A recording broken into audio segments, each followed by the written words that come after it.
The first time I learned that a backpack can be both your best friend and your worst enemy was on a trip through the Allegheny Backcountry. I was younger then, maybe too eager to prove that I was prepared for anything. My pack looked like a soldier's rucksack, bulging at every seam, with pots clanking against pans. 3 extra pairs of boots strapped to the outside, and a folding chair jutting out like some kind of awkward tail. I remember the sound of it when I first hoisted it onto my shoulders. A heavy grunt, followed by the creak of straps stretched near their limits. The fire crackles here tonight, but I can almost still hear that creak echoing off the trees. The trailhead was innocent enough. Wide gravel, a soft breeze, a promise of adventure. But the moment the path tilted upward, my overstuffed pack turned against me. Each step felt like I was dragging a stubborn mule strapped to my back. My friends, light on their feet with sensible gear, bounded ahead. They carried only what they needed: a small stove, a simple tarp, a single water bottle. I, on the other hand, had an entire kitchen, 3 books I thought I might read, and enough canned food to last a month. The pack bit into my shoulders, sweat pooled in the small of my back, and every step was punctuated by the rattle of unnecessary gadgets. By the first mile, I was already peeling layers and cursing my own judgment.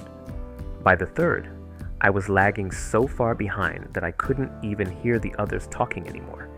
And by the time I stopped to adjust my straps for the 10th time, I found myself leaning against a tree, staring at the ridiculous mountain of gear I had insisted on bringing. The woods were alive with the chatter of birds and the faint hum of insects. But all I could think was, why did I pack 3 different knives when one would do? Why bring a cast iron skillet when a pan would suffice? It was survival, yes, but of a different kind. The survival of pride against the weight of poor decisions.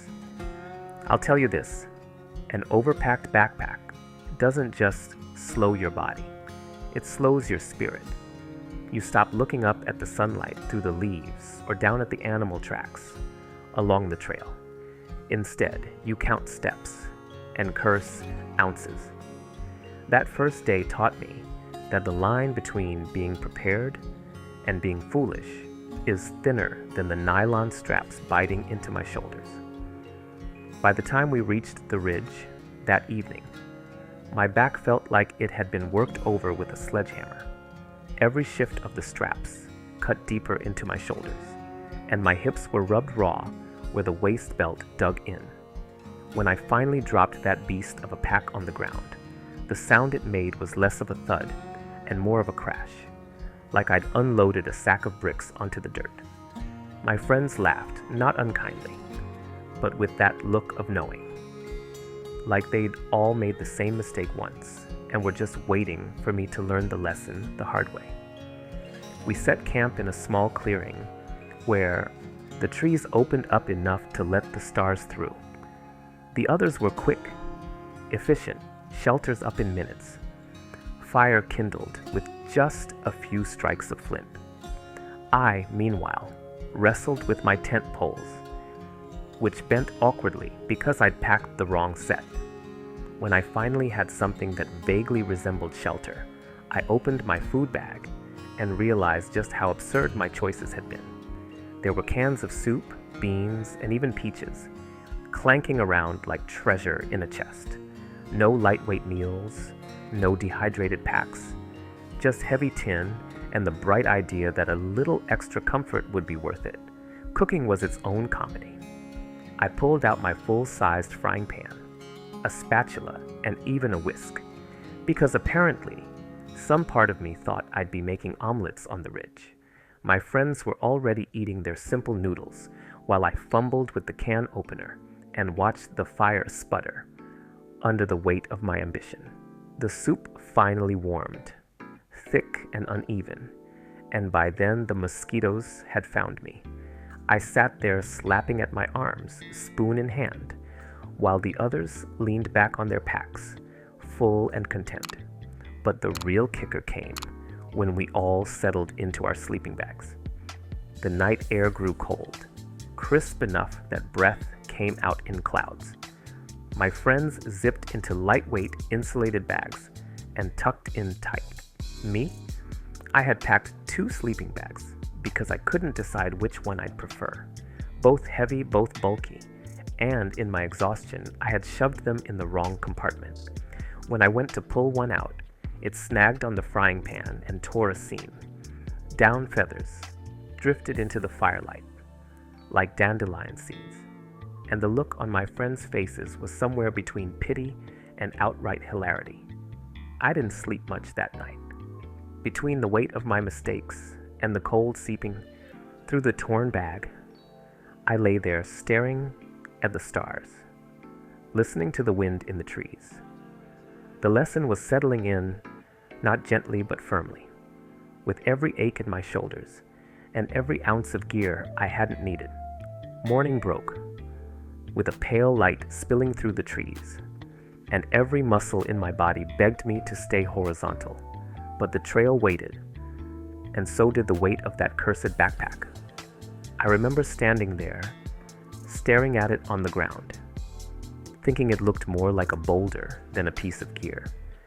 My friends were already cinching up their lean, sensible packs, sipping from their tin mugs of coffee with the calm air of seasoned hikers. I, on the other hand, was still fumbling with straps and wondering if it would be possible to accidentally leave half my belongings behind. When I finally hoisted the pack onto my shoulders, my knees buckled like saplings in a storm. The first steps of the day were more of a shuffle than a stride, each one accompanied by the dull clank of metal pans against each other. The trail wound upward, steep and rocky, and soon I was gasping for air, sweat dripping into my eyes. My friends moved, ahead with ease, stopping now and then to let me catch up, offering to share sips of their light water bottles, while I lugged 2-gallon jugs sloshing on either side of my pack. By mid-morning, my shoulders were numb and my hips throbbed from the constant grind of the straps. It wasn't long before the group reached a narrow section of trail that crossed a fast-moving creek. A simple hop across the stones would have done the trick for anyone unburdened, but with my top-heavy monster, every move was a gamble. I placed one boot on a rock, shifted my weight, and immediately felt the pack pull me sideways. In slow motion, I teetered, windmilling my arms like a scarecrow in a gale, before plunging knee-deep into the icy water. The current tugged at my legs, and the pack nearly pulled me under. By the time I scrambled out, my boots were soaked, and every unnecessary pound in the backpack seemed to have doubled. My friends tried to keep straight faces, but I caught their smirks as water dripped off the brim of my hat. The afternoon dragged on. Every step became a negotiation with myself. Just make it to that tree. Just another 50 yards. My thighs burned, my calves screamed, and the blisters on my heels began to rub raw. Worse yet, I couldn't even enjoy the scenery. The forest was alive with birdsong and shafts of sunlight breaking through the canopy, but all I could focus on was the dull ache radiating through my back and the gnawing realization that most of what I carried would never leave the pack. A chessboard, a paperback novel, an extra raincoat, and enough utensils to host a picnic, all utterly useless on that trail. By the time we reached camp, I was more exhausted than I'd ever been. My friends lounged by the fire with energy left to spare, while I collapsed on the ground like a felled tree. My pride, like my body, was sorely bruised. That night, as I sat gnawing on jerky and nursing sore shoulders, the truth hit me hard. I wasn't prepared. I was overprepared. And in the wilderness, those two aren't the same thing at all. The fourth morning dawned with the kind of stiffness that makes you question all of life's choices. I could barely roll out of my damp sleeping bag, and when I looked at my pack, looming there like some beast waiting to climb back onto my shoulders, I finally snapped. Enough was enough. I dragged the thing into the open and unbuckled it, like I was preparing for battle. Out came the frying pan, the whisk, the second lantern, and those 3 ridiculous books. I'd been certain I'd have time to read by the fire. My friends watched from the fire circle, sipping their coffee and hiding their grins, as I muttered to myself and tossed gear into a growing pile. Do I really need 2 jackets? Nope. 3 knives? Ridiculous. A chessboard? What was I thinking? Every item seemed heavier than the last, as if the pack had been mocking me the whole time. We were heading into a steeper section of trail that day, and I was determined to lighten the load. I kept only what I truly needed: tent, sleeping bag, 1 change of clothes, food, and water. The rest I stuffed into a stuffed sack and tied high in a tree, leaving a note for any passing hiker who might want to claim it. My friends joked that some lucky soul was about to stumble upon the best-stocked campsite in the Alleghenies, but I felt relief, pure and simple, watching that sack swing in the breeze. For the first time since we'd started, I hoisted my backpack and didn't feel like I was going to collapse under it. The change was immediate. My steps grew lighter, my breathing easier. Suddenly, I could look up at the trail instead of staring at my boots. I noticed the bright green moss on the rocks, the way sunlight dappled the ground in shifting patterns, and the faint scent of pine carried by the wind. Without all that weight, the forest seemed alive again, not just a backdrop to my suffering. I even managed to keep up with my friends, cracking jokes instead of gasping for air.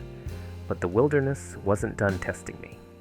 That afternoon, a storm rolled in, fast and mean, with thunder growling through the valley. Rain pelted us as we scrambled to set up shelter. And for the first time, I was glad I ditched the cast iron skillet. The leaner pack made it easier to move quickly, and I was able to pitch my tent before the worst of the downpour. We huddled inside, listening to the storm. Hammer at the fabric, laughing nervously as lightning lit up the sky. Despite the weather, I felt a strange kind of triumph. I wasn't just surviving anymore, I was learning. That night, when the rain finally eased, I lay in my sleeping bag with muscles sore, but spirit lighter than it had been in days. The pack no longer felt like a prison. It was still heavy, sure, but it carried only what mattered. And as I drifted off to sleep with the patter of rain fading into silence, I realized something. Out here, it's not about bringing everything you think you might want. It's about carrying only what you truly need.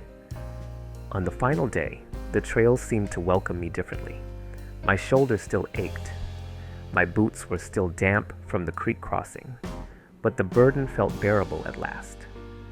As we wound our way back toward the trailhead, I found myself walking in step with my friends, instead of lagging behind.